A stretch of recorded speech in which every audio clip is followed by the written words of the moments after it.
The Alldus podcast is brought to you by Alldus International, supplying your expert AI and digital transformation staffing needs across the US and Europe. Today, you are listening to our ServiceNow series, where we interview the best and brightest of the industry to share their story, advice, and views on the exciting world of ServiceNow and digital transformation.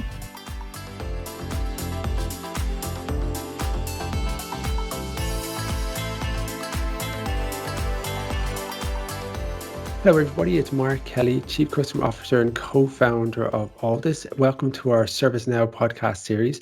As part of our Alldus podcast, I'm very happy to welcome Teresa Purdy. Teresa is Global Technology Practice Leader at NewRocket.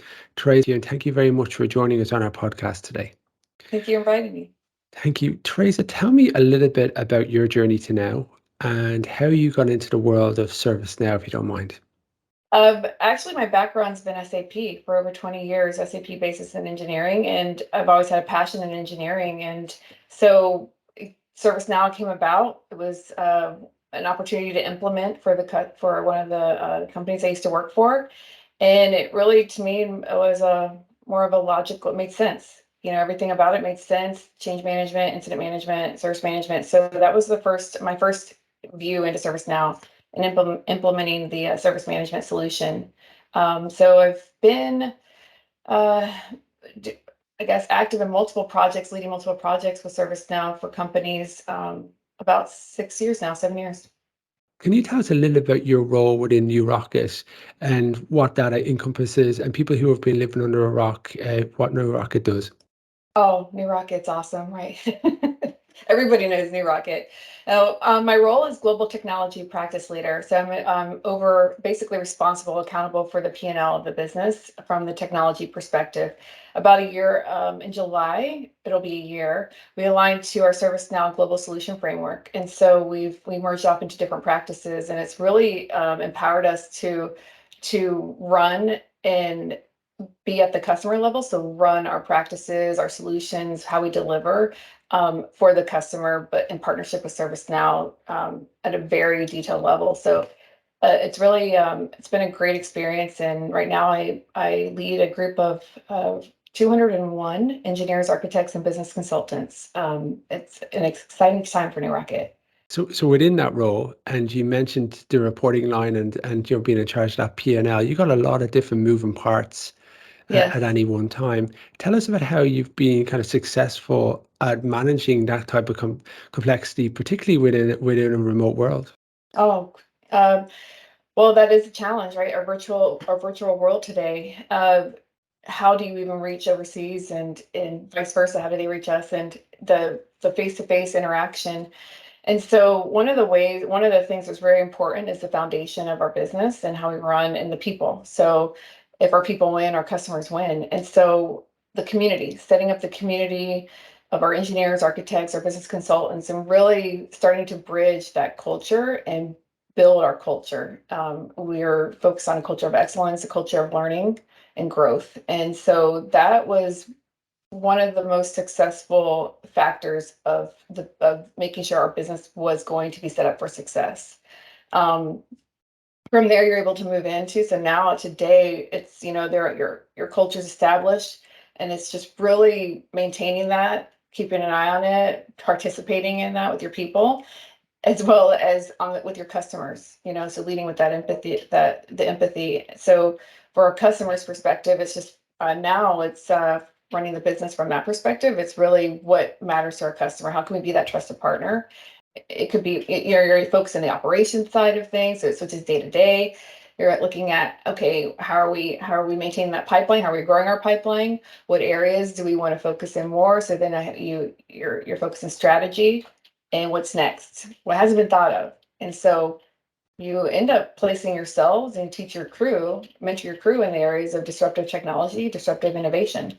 And that's the business we're in right now, and it's exciting. And then how do you move away from just implementation and really start to understand customer problems? Because the trends and the customer challenges, they're becoming so much more complicated. And having that kind of approach where you understand where that customer is standing, walking them through that journey because they want to go on the journey now rather than hand it over to you, hand it back. That's 5, 10 years ago style. So how do you maintain that and kind of, I suppose, overachieve for your customer success?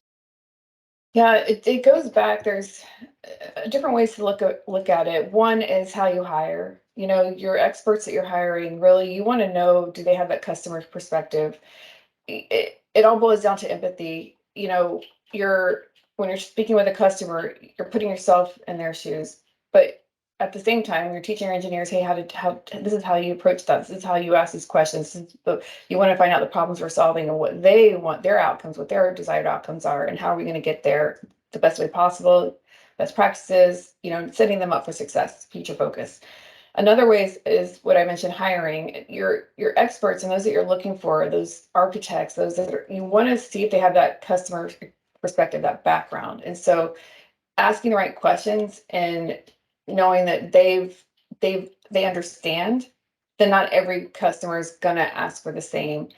And then, really it comes down to that third piece is how do we make it to where we're thinking of what the customer needs before they even actually, so we're building product IP and we're taking that, we're saying we're making something compatible that is compatible with major software companies, that it's an add-on into ServiceNow and it takes them to the next level. So we're just giving options for our customers based off what we're doing, and I call it in the field, on the ground.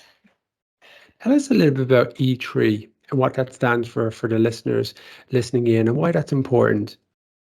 So for when I talked about establishing the community, you focus in the job function areas like engineering and architecture world would be an example.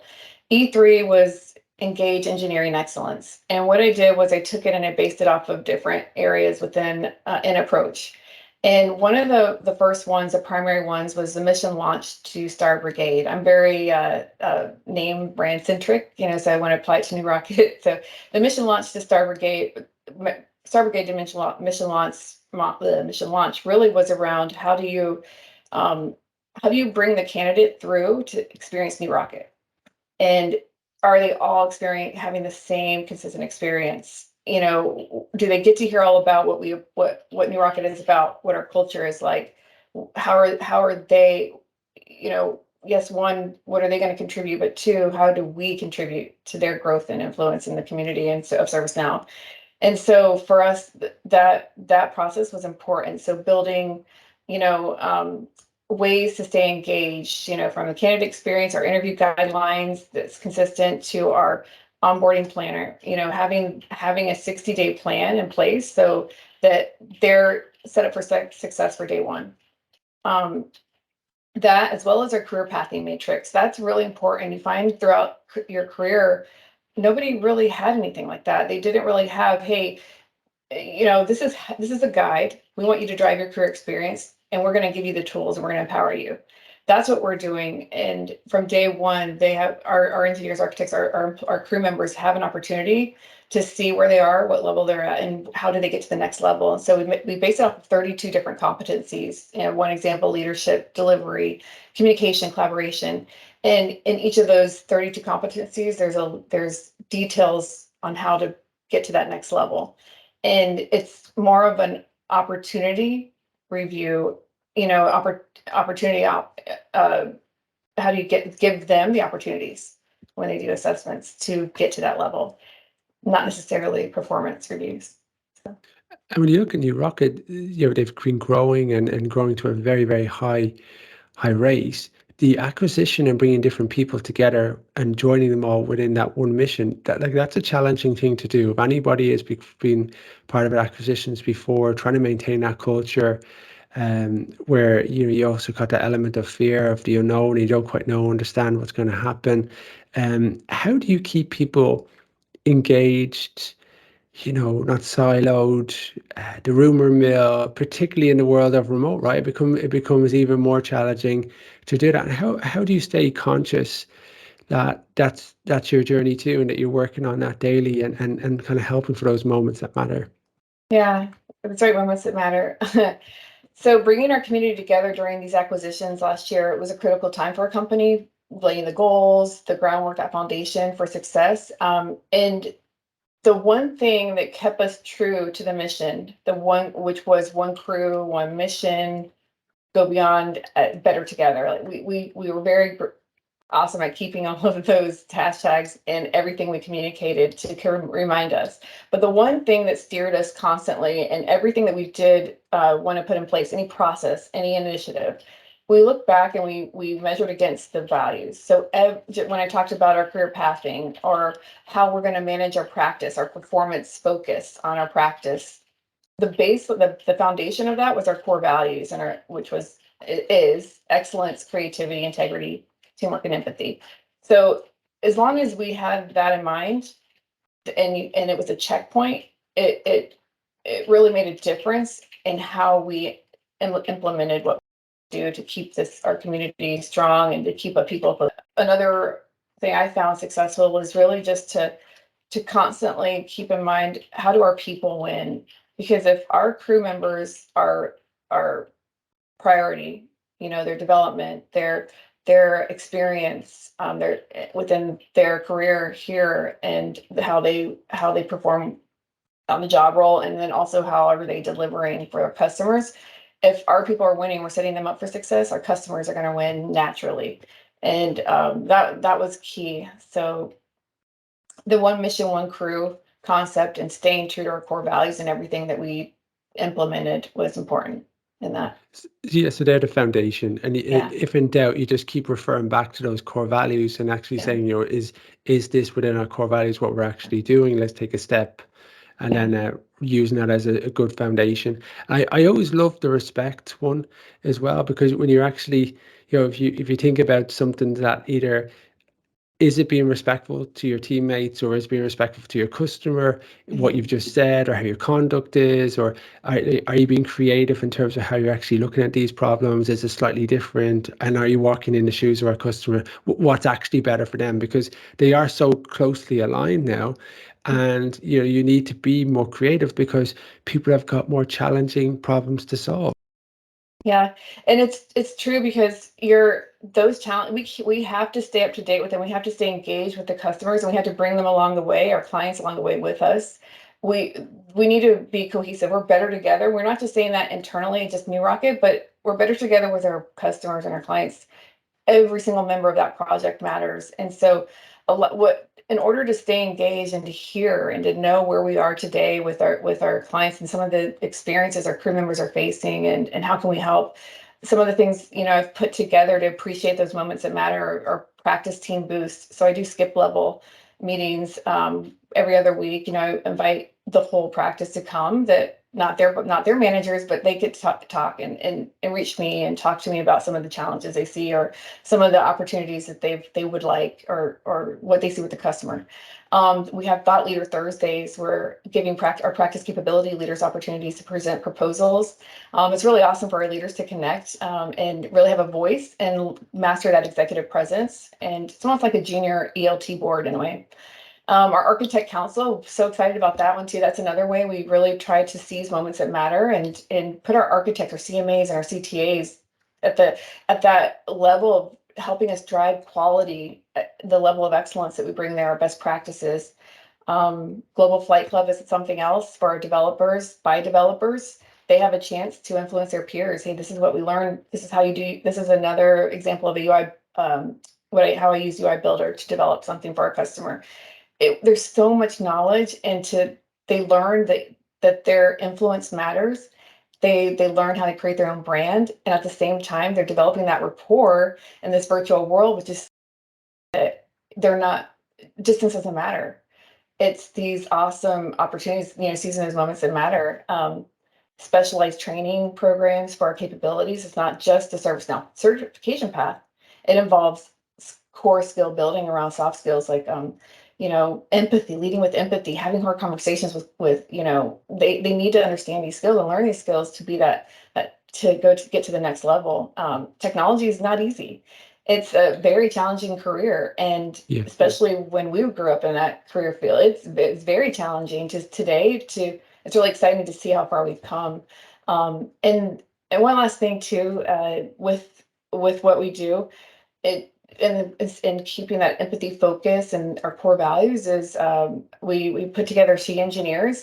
It really made a difference, globally. It really made a difference to hear everybody's um, experience, and that she engineers group was all of our female engineers and architects coming together and really, having a voice and talking about, hey, this is what they did, this is some of the challenges they face, or this is where they would like some advice. And having that really makes a difference in your employee, because if they're finding joy in what they do and they're able to feel like they have a voice, our customers are only going to have a better outcome in the end on what we deliver for them as well.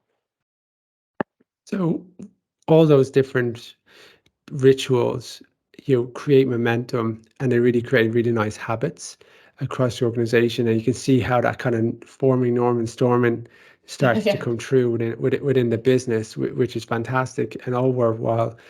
Tell us a little bit about some of the challenges that maybe could be you faced, or maybe the team faced, and how did you, it could be one, and how did you actually systematically look to overcome that challenge? Because the way the world that we're in now, it's constantly evolving. The cheese is always moving. For the listeners listening in, was there anything that could be shared that would be helpful to them? Yeah. One of the common themes we were hearing a lot from our account executives and our sales team, they really are very close to our customers, and we need to be close with them. And one of the messages we kept hearing was, when they're talking to clients, the clients are coming to them saying, they've had they had an implementation that went wrong, and they're looking for a trusted partner. And for us to hear that, we're like, hey, that's us. We're raising our hands. Let us do the work. Let us get in there. Let's talk to them. Let's do an assessment. Let's advise. Let's provide roadmaps. Let's see here what's going to work best for them. And so that was one of the challenges we heard out there. And so we want to set our delivery org up and our crew members up to understand that trusted partner value. And so to put that in place, what really, it just came down to a few things, to get the mindset of, how do we lead with empathy from a customer perspective? And how do we get closer to our customers and solve their problems strategically? We're not just implementers in this. How do we get that message across that we're problem solvers and we're strategic in how we do that?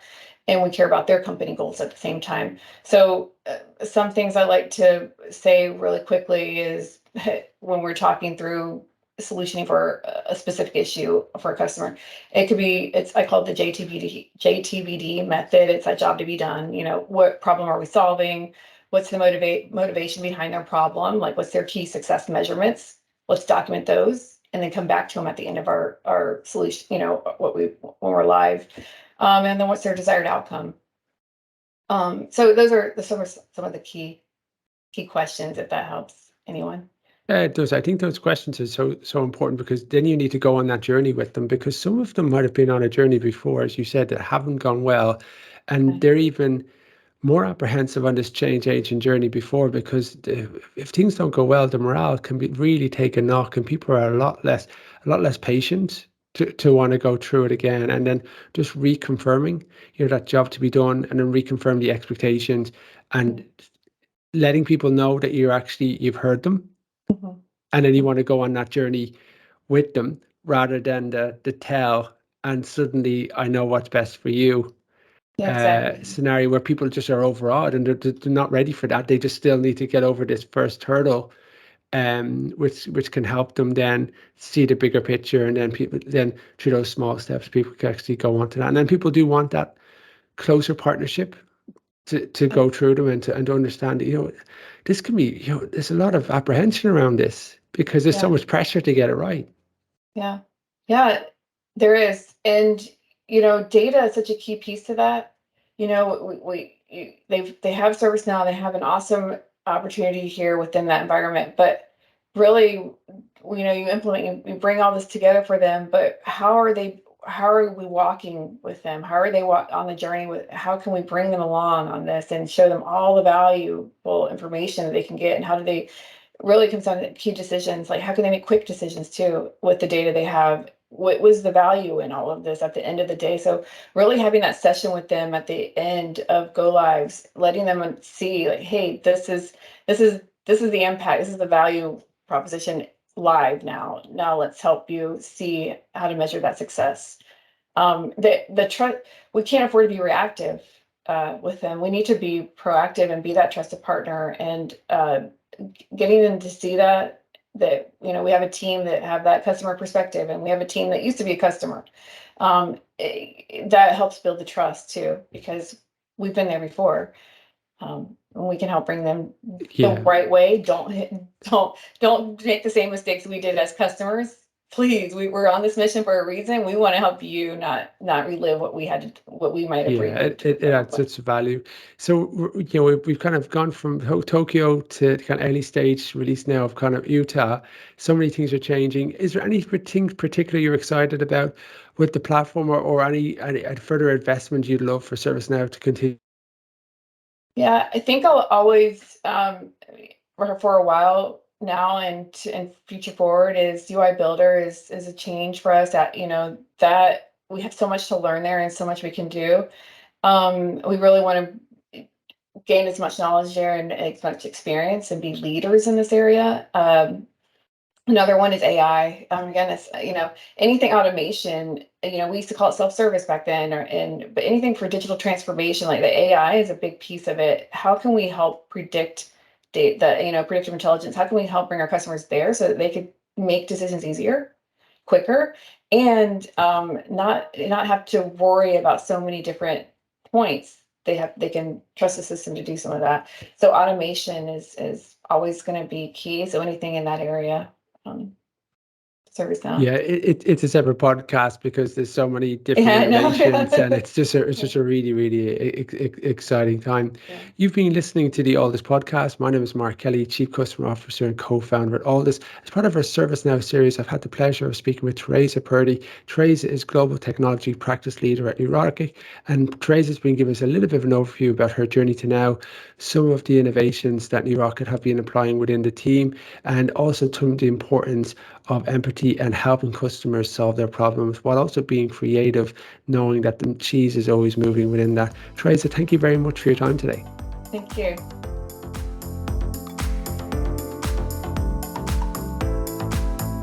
Thanks for listening to this episode of the Alldus podcast. If you enjoyed today's episode, don't forget to subscribe, rate, and review. We are available on Apple Podcasts, Spotify, and any Android podcast of choice. You can also head over to our website, www.alldus.com, to listen to more podcasts, view our open roles, and stay up to date with industry news. Thanks for listening, and stay tuned for more great episodes coming very soon.